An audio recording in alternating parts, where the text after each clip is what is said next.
What's good? You've probably seen a few or many God of War cosmology scalings by now, and many of them vary. They vary so much that they contradict each other. One statement says this, the other author says that. One scan says this, the other scan says that. The Nova says this, the game says that. And the entire verse in cosmology is so contradictory, it can be deemed as subjective. But what if I told you we can cram all those contradictions into the actual truth of God of War? Let me introduce you to trivialism. But before I begin, no, it is not dialetheism, since that would refer to some contradictions in a verse. But with God of War, it is the entirety of the cosmology which the system operates on. So trivialism is the logical theory that all statements or propositions are true, and that all contradictions of the form P and not P, for an example, the ball is red and not red, are true. So in classical logic, trivialism is a direct violation of Aristotle's law of non-contradiction. In philosophy, trivialism is considered by some to be the complete opposite of skepticism. Now you're probably sitting there like, bro, what do you mean everything is true? That literally makes zero sense. I'll tell you in a minute. So while trivialism may seem to challenge traditional logical consistency, within the context of the God of War universe, where contradictions persist across various sources, trivialism provides a framework to accommodate and potentially make sense of these inconsistencies.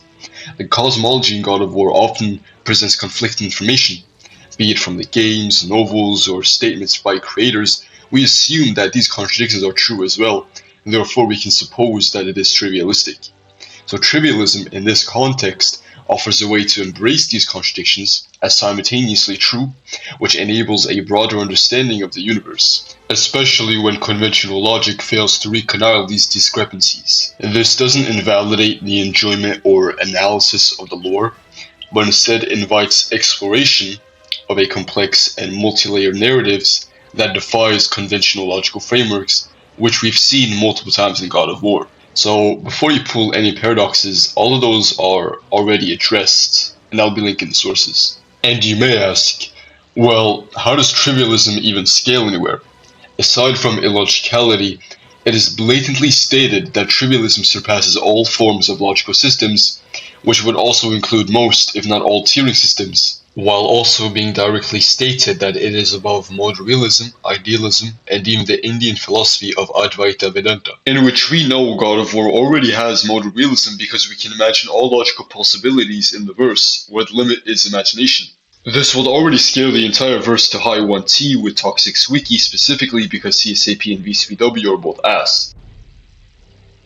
And also 1T is literally above CSAP and VSPW, entities that extend beyond the limitations of all conceivable worlds. Modal realism, a system defining possibilities within a framework of logical coherence, finds itself eclipsed by the all-encompassing nature of trivialism. While modal realism encompasses all logical possibilities, trivialism takes a step further, which embraces contradictions and encompassing even logically impossible scenarios. Thus, God of War is 1T+.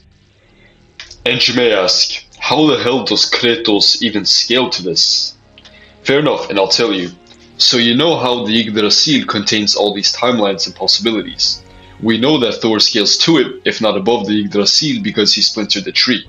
And this is splintering a tree, as we went through in the other video. Now, we know that Kratos scales above Thor, as we see in the Fade Ran between them. Now, before I see any other guys pop up and try to frame something by saying, well, this verse has X, which contradicts Y in the cosmology, therefore it's trivialistic. That is not how it works. It needs to be a true contradiction. And even if it was a true contradiction, it is more possible to be dialetheism, since the amount of contradictions doesn't add up to the amounts of God of War has.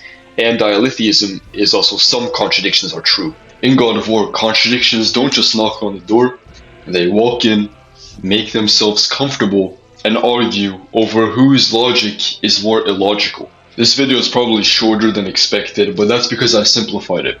I'm not going to be out here to make a freaking 2-hour, 1-hour Scimitar movie of just like crammed clips of different freaking authors just yapping.